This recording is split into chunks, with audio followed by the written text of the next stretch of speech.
America అందించే అంతర్జాతీయ సాయాన్ని తాత్కాలికంగా నిలిపివేస్తున్నట్టు అధ్యక్షుడు డొనాల్డ్ ట్రంప్ ప్రకటించిన నేపథ్యంలో ఐరాస ఎయిడ్స్ విభాగం తీవ్ర ఆందోళన వ్యక్తం చేసింది. అతిపెద్ద ఎయిడ్స్ కార్యక్రమానికి సాయాన్ని నిలిపేస్తే 2029 నాటికి కొత్త హెచ్ఐవి కేసులు 6 రెట్లు పెరిగే ప్రమాదం ఉందని పేర్కొంది. దాంతో లక్షల మంది ప్రాణాలు కోల్పోవడమే కాకుండా కొత్త వేరియంట్లు పుట్టుకొచ్చే ప్రమాదం ఉందని తెలిపింది. కొంతకాలంగా హెచ్ఐవి ఇన్ఫెక్షన్లు తగ్గుముఖం పడుతున్నాయి. 2023లో కొత్తగా 13 లక్షల కేసులే నమోదయ్యాయి.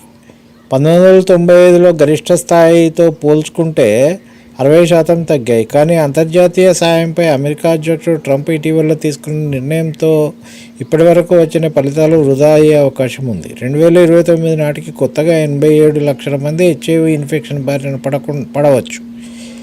63 లక్షల ఎయిడ్స్ సంబంధిత మరణాలు సంభవించడంతో పాటు 34 లక్షల మంది చిన్నారులు అనాథలుగా మారే ప్రమాదం ఉందని ఐరాస ఎయిడ్స్ ఎగ్జిక్యూటివ్ డైరెక్టర్ విన్నీ బయాన్యిమా పేర్కొన్నారు.